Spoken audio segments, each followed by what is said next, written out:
Welcome to our series on Rambam's Yesodei HaTorah. We're on the third perek today, and this episode is in memory of Levi ben Moshe Esther and Elishabayel bat Leah ben Levi. I'm going to hand over to Mike, who's going to take over. Thank you, Rav Mashiach. So in this chapter and the next chapter, chapter 4, these two chapters deal with Ma'aseh Bereshis. So these are describing the Earth's place in the universe and how the celestial bodies orbit and the structure of the universe. And in the next perek, which is kind of connected to this, we're going to talk about the four elements that make up the matter that we see in our reality. But as an introduction, this Rambam was a big fan of, when it comes to the scientific data of the time, was a fan of Aristotle, and he doesn't make any bones about it. He even mentions he kind of references him within this perek, but we'll notice that this was cutting-edge scientific knowledge at the time. It was based on empirical evidence, which is actual observable evidence at the time. In other words, without telescopes, but visible to the eye. So he was basing his knowledge on the best data at the time. But it contradicts what we know today. But we've got to somehow find some balance of, how do we take this then? If this, what Rambam is going to talk about, geocentric model of the universe, which is where the Earth is at the center of the universe, as opposed to the heliocentric model that we are used to today. But we must understand that was the dominant knowledge for 1,500 years or 2,000 years. This is what people thought was the reality, because that's all they could determine with their instruments or their knowledge. So we have to look at this. But when I was studying this, I think there are different levels to what we're going to read. We're going to read about Aristotelian astronomy, but it could be taken in different levels. At the end, perhaps I'll expand on it, but perhaps this relates to other things like these spheres that we're going to talk about, relates to other things that exist in reality that we use today. But I'll talk about that a little bit later on. So let's start with chapter 3, Halacha Aleph. Hagalgalim hem hanikraim shamayim. The celestial spheres are called heaven, v'rakia and firmament, uzvul habitation, v'aravot and nebula. V'hem tisha galgalim, and there are 9 such spheres.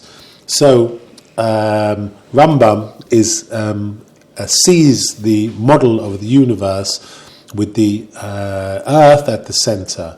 So, and he imagines that there are invisible, or he says that there are invisible spheres that surround the Earth.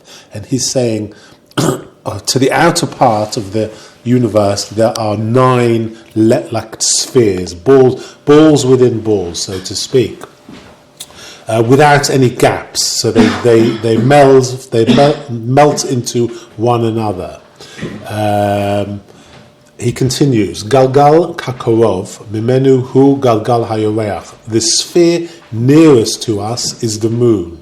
So he is saying that the Earth is at the center of the universe.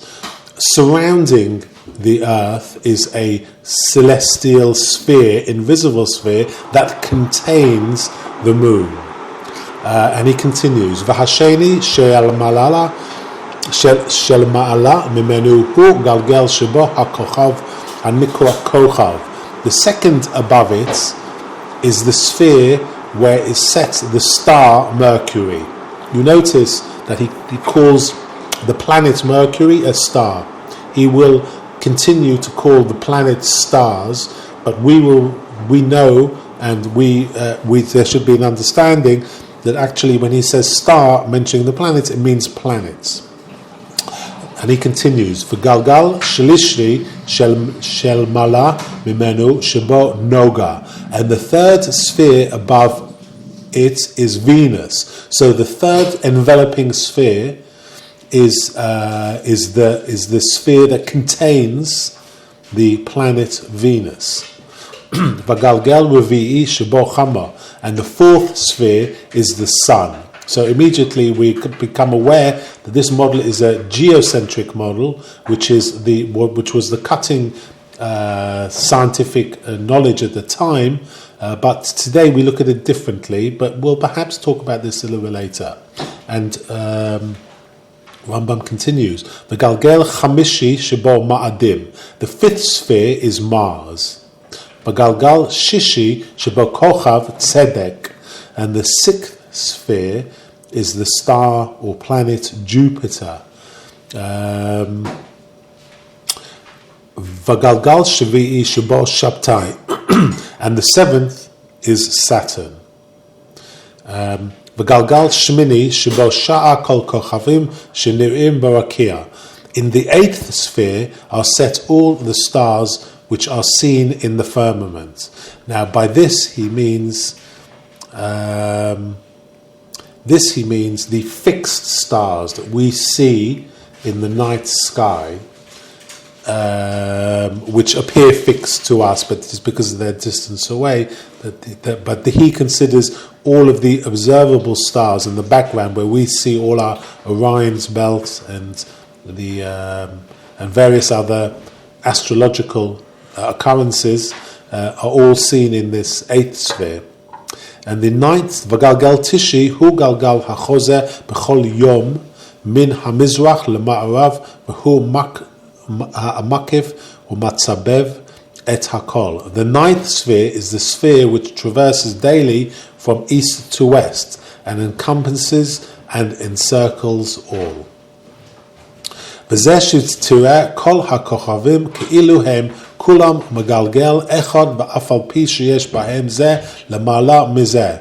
And what you see, all stars as if they are all in one sphere, although they are all set one above the other. So when you look up at the night sky, you fail to see sometimes the depth, the different stars, the distance, the three-dimensional distances that exist between the stars. But it looks to you, when you look at the night sky, it looks to you almost like a wallpaper, as opposed to being able to determine its depth. And he continues, Mipnei shahagalgalim tahorim mezakim kizkukit o kaspir. And this is because the spheres are pure and transparent as glass or sapphire. The spheres he's talking about here are these kind of orange peel skins that are built upon each other, that contain each of these, the planets and lastly the fixed stars. But he's saying that these kind of spheres that exist are transparent, so that's why we don't see them, and it just looks like a flat bed of stars. Lefichach nir'im hakochavim shebagalgal hashmini metachat galgal harishon. Therefore, the stars which are in the eighth sphere seem to be beneath the first sphere. But this is just perhaps an optical illusion, because we fail to determine how far some of the stars are away, and sometimes a bright star can seem nearer than a distant planet, even though it's much further away. Halacha 2. Kol galgal v'galgal mishmone agalgalim shebahen hakochavim nechlak legalgalim hau bezeh lema'ala mizeh. Each and every one of the 8 spheres, where the stars are divided into many spheres, one above the other, is in the manner of onion peeling. So Rambam is comparing these invisible or transparent spheres, like when you peel an onion, it kind of one sits on top of the other, but when you peel them, when you take off the segments, it comes down to the center, and you see the separation between the areas of these spheres. Mehen galgalim sovvim mima'arav lemizrach. Some are spheres revolving from west to east. Umehem sovvim mimizrach lema'arav kamo hagalgal hatishi hachoze mimizrach lema'arav. Others are revolving from east to west, as in the ninth sphere, which traverses from east to west.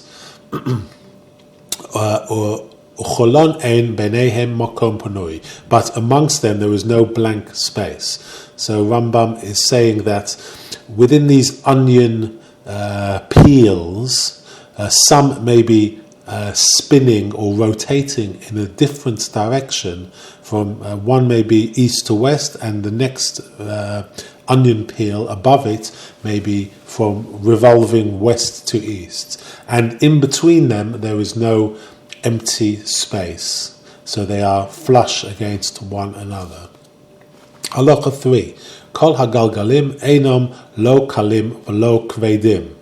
All the spheres are neither light nor heavy. So Rambam is describing their physical the physical concepts relating to these invisible spheres. Ve'en lahem lo ayin adom v'lo ayin shachar v'lo sha'ar einos. They have not the color of red and not the color of black and not any other colors. V'zeh she'enu ro'in otam ke'en hatcheles l'maris ha'ayin bilvad hu lefi gaiva ha'avir. And what we see them in the color of blue is only an optical illusion according to the height of the horizon. So Rambam is mentioning sometimes we see red sky at night at sunset, and this is not because the sky is gone red, it's because the direction of the sunlight from behind filters through to the red part of the spectrum, and it makes the sky look red, and also sometimes we see the sky as blue. This is what he meant by that. V'chein ein lahem lo ta'am v'lo reach. Likewise, they have no flavor and no odor. Lefi she'ein elu ha'mo'orin ha'metzuin ela b'gufot shalamata mahen. As these characteristics are not found save only in bodies beneath them. So he's saying that the material composition of these invisible entities is like nothing on earth, and they have no smell, no color, no flavor or odor, as he says, and there is nothing like them on earth. It's a completely different type of material substance that makes up these invisible or transparent spheres that contain the planets that surround the earth. Halacha 4. Kol hagalgalim ha'elu hamakifin et ha'olam. All of these spheres which encircle the universe, hein agulim kakadur, are as round as a globe. V'ha'oretz taloi be'emtza, and the earth is suspended in the center. V'yesh l'miktzat min ha'kochavim galalim katanim shehen kuvuin bahem. Some few of the stars have small spheres which are set stationary within them. Ve'enotam hagalgalim makifin et haaretz, and such spheres do not encircle the earth. Ela galgal katan she'enu makif kavua b'galgal hagadol hamakif. Fixed sphere which do not encircle is set in the large sphere which does encircle. Halacha 5. Mispar kol hagalgalim hamakifin et kol ha'olam shmona asa. The number of all the spheres which encircle the universe is a minimum of 18. ומספר הגלגלים הקטנים שאינם מקיפים 8. And the number of lesser spheres which do not encircle the universe is 8. וממהלך הכוכבים וידעת שיעור צביבתן בכל יום ובכל שעה. And from the travel of the stars and the knowledge of the distance covered by their cycle each day and each hour. ומן תיאסן מרוח דרום לרוח צפון ומרוח צפון לרוח דרום. ומגבהן מעל הארץ וקריבתן ירדה מספר כל אלו הגלגלים וצורת הליכתן ודרך הקפסן. And from the deviation from south to north and from north to south and from their distance from their nearness to the earth, the number of these spheres, the form of their travels, and the way they circle is known. וזו היא חכמת חשבון תקופות ומזלות. This is the science of cycles and constellations. וספרים רבים חיברו בהם חכמי יוון. This is the science of cycles and constellations concerning which the Greek scholars wrote many books. He's referring here to Aristotle and perhaps earlier Greek observers of the heavenly constellations, and he's relying heavily upon these findings. Halacha 6. Galgal hatishi shehu makif et hakol chilkuhu hachachamim hakdmonim lishneim asa chalakim. The ninth sphere, which encircles them all, the ancient scholars divided into 12 segments. So here he's referring to the outermost onion peel, so to speak, which now we're going to see contains the fixed stars. Kol chelek v'chelek ha'elu lo shem al shem tzura zo shetera'ah bo min ha'kochavim shelamata. For each and every segment, they invented a name after the name of this image you see in it as a reflection of the stars beneath it. So we're told that the ninth sphere envelops the fixed stars. The fixed stars in our night sky refer to the astrological constellations that we see in a 360 degree horizon from anywhere you are on the planet. And he's about to name them. V'hem hamazalot sheshmotan tale sheshmotan, and these are the zodiac. Tale, which is lamb. Shah, which is the ox. So Aries, Taurus, To'amim, the twins, which is Gemini, Sartan, which is the crab or Cancer, Aryeh, which is Leo or the lion, Virgo, which is Betula, the virgin, Moaznaim, the Libra, which are the scales, Akrav, Scorpio, Keshet, which is the bow, Sagittarius, and Gidi, which is the goat, which is Capricorn, and Dili, which is the bucket, which is Aquarius, and Dagim, which relates to Pisces. So he's telling us that the fixed stars that we see within the ninth sphere, the ninth and outermost sphere, contain the fixed stars, which he then tells us are split up. When you look at the 360-degree view of the night sky, you can apportion 12 sections, equal sections, and each contains one of these astrological constellations. But don't forget, Rambam was very much against astrology. He was very for astronomy, because how else do you determine the correct time for Rosh Chodesh? But he was very, very against the concept of setting your future to the astrologists, what astrologists used to say. They were probably very powerful in his time, but he has said many times in his Mishneh Torah that this is all shtuyot. Yes, en mazal Yisrael. There's no mazal. Klal Yisrael are beyond the constellation. That's what Avraham was promised. Halacha 7. Galgal hatishi atzmo en bo lo chaloka v'lo tzua b'kol tzuras ha'elu v'lo kochav.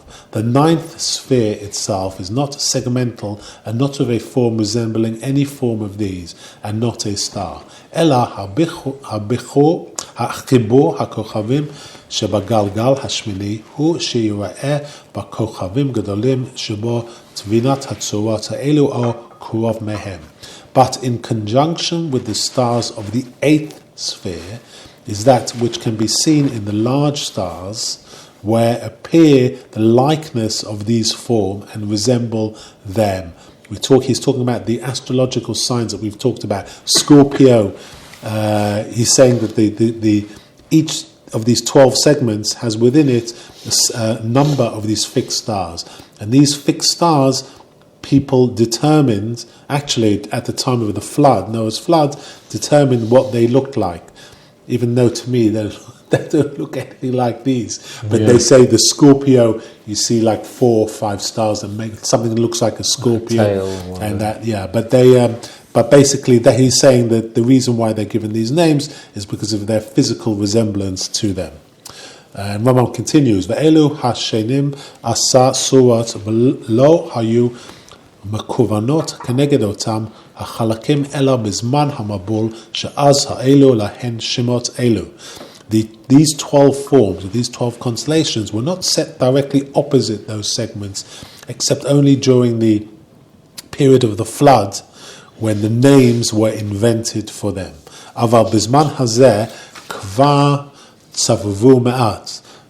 But in these times they have long ago changed a little. I think he's referring to something called either procession or precession of the night sky, where over many hundreds of years, because of the way the earth wobbles, the fixed stars in our background are in a slightly different position than they were like 1,000 years ago to today. They're slightly offset by a little bit because of the wobble that the earth has as it floats through space. לפי שכל הכוכבים שבגלגל שמיני כולם סובבים כמו השמש והירח, אלא שהן סובבים בכבדות. Because all the stars in the eighth sphere revolve similar to that of the sun and the moon, only they revolve heavily. So Rambam is referring in, don't forget, the ninth sphere encompasses everything. It's just a background sphere. The eighth sphere contains what we consider the fixed stars, like the Big Dipper or Orion constellation. But he's saying the reason why we don't see these moving is because they are a great distance away. They do move, but because they revolve heavily, you don't see them move quickly like you see planets move across the night sky.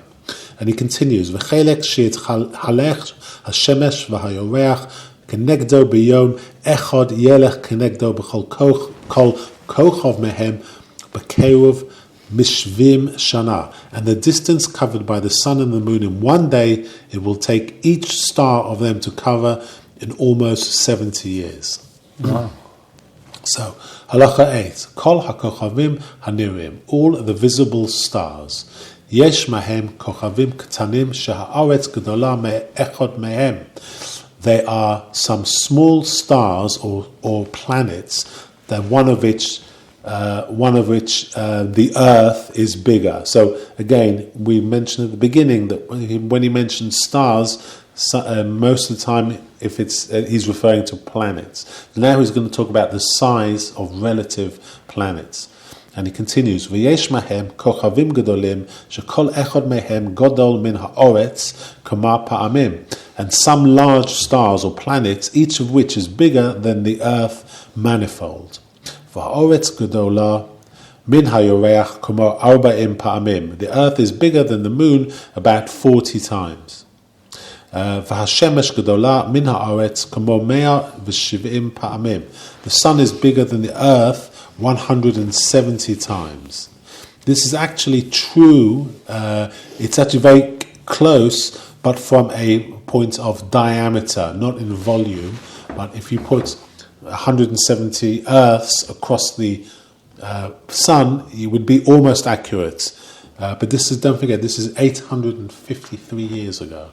And they didn't have the quality, they didn't have the instruments that we have today to be, but it's quite accurate.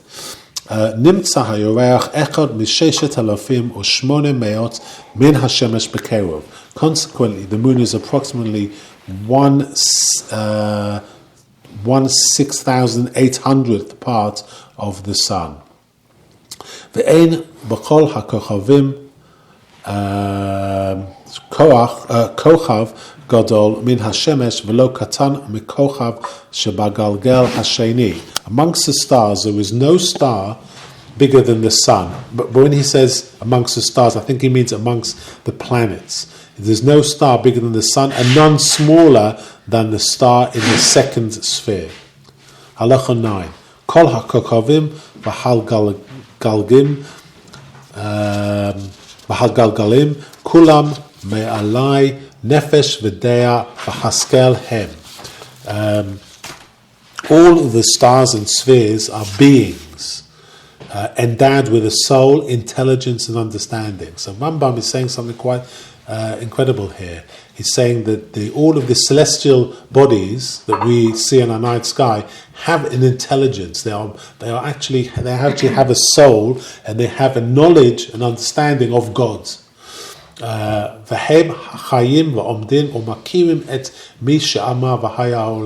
They continue a purposeful life and are conscious of the existence of HaKadosh Baruch Hu, who spoke and the universe sprang forth. כל אחד ואחד לפי גודלו ולפי מעלתו משבחים ומפארים ליוצרם כמו המלאכים. Each and every one, according to its greatness and degree, extol and glorify HaKadosh Baruch Hu, as do the malachim, the angels. וכשם שמכירים הקדוש ברוך הוא, כל מכירים את עצמם ומכירים את המלאכים שלמעלה מהם. And to the extent that they recognize HaKadosh Baruch Hu, they also know their own selves and the angels above them. ודעת הכוכבים והגלגלים מיותר מדעת המלאכים וגדולה מדעת בני אדם. But the intelligence of the stars and spheres is less than the intelligence of the angels, but greater than the intelligence of man.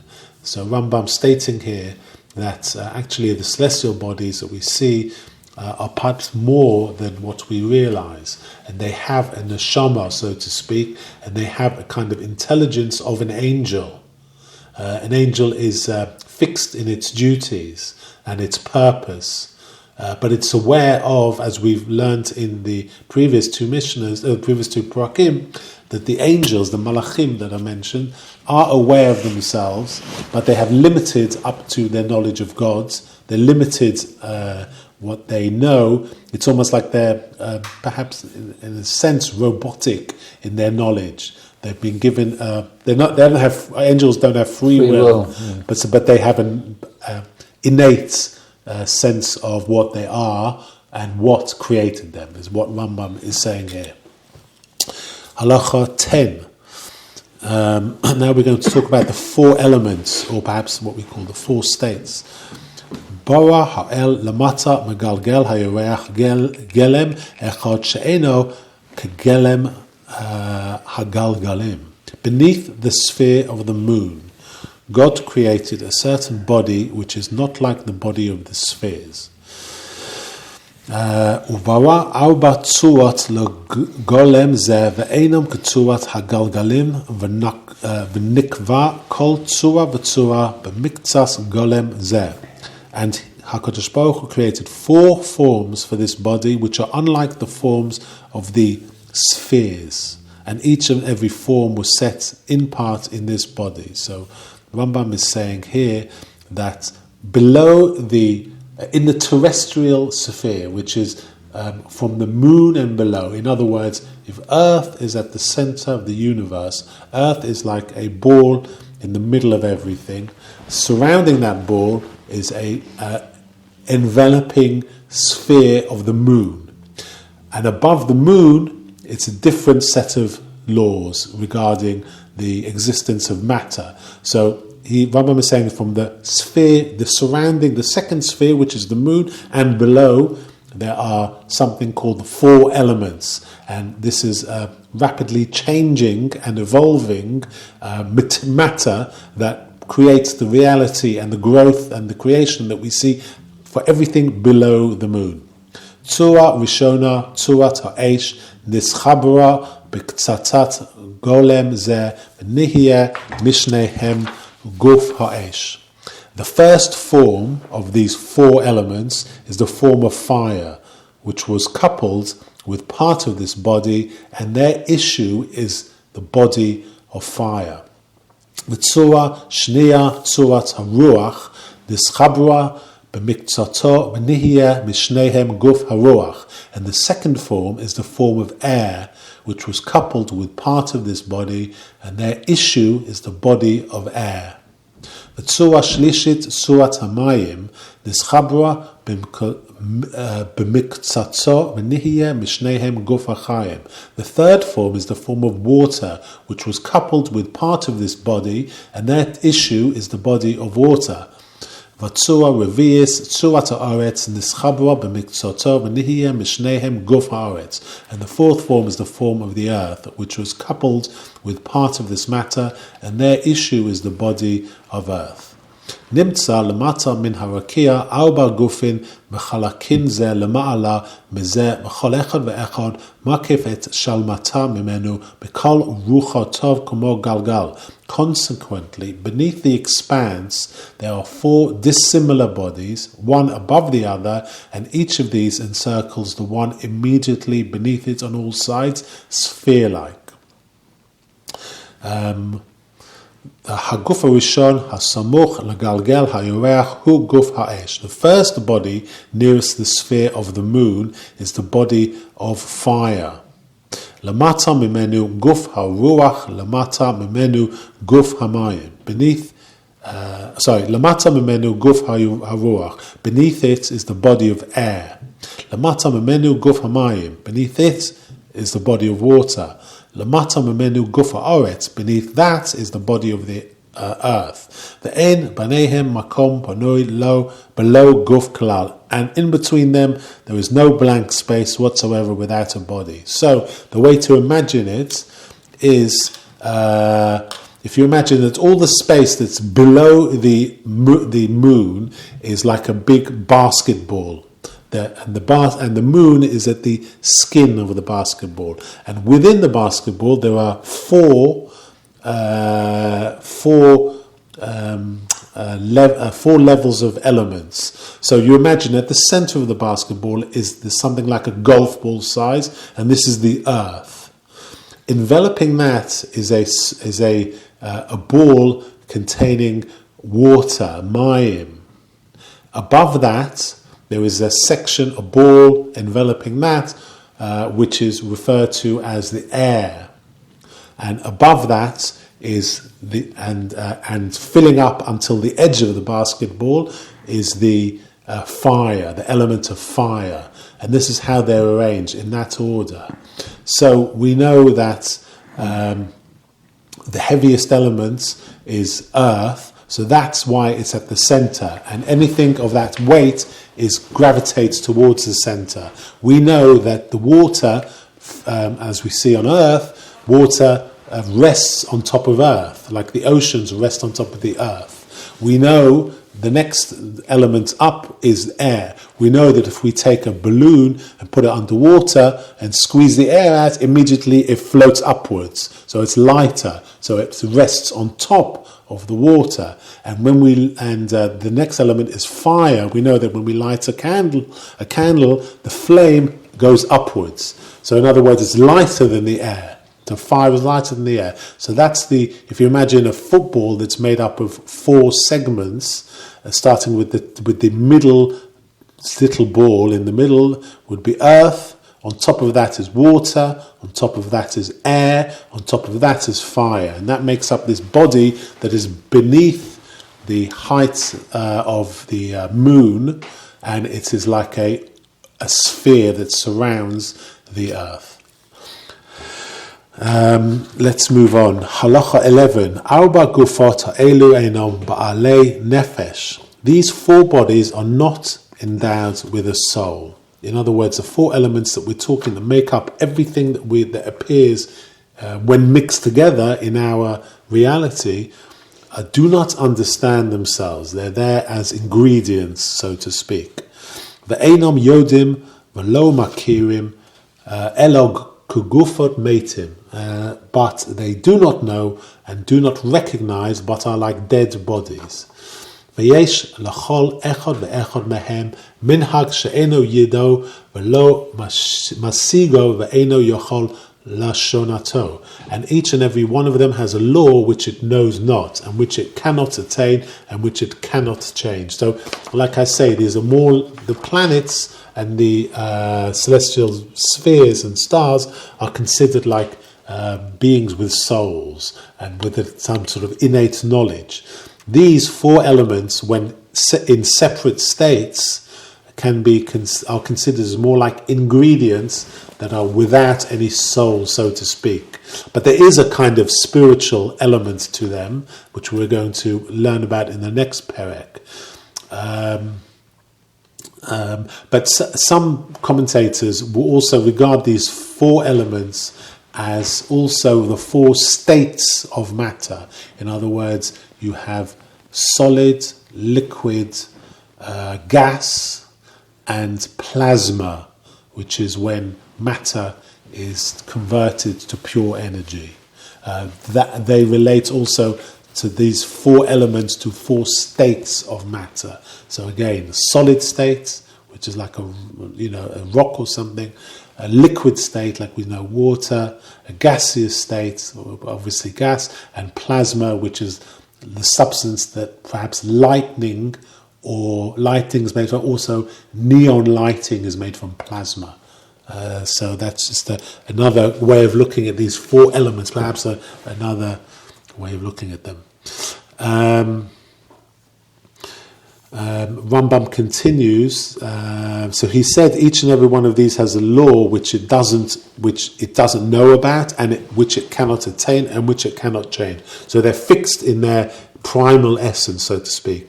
V'zeh she'amad David halalu et Hashem min haaretz taninim v'chol tahomos. Of this, King David said in Psalms 148, 7-8, praise the Lord from the earth, ye sea monsters, and all deep fire and hell, snow and vapor.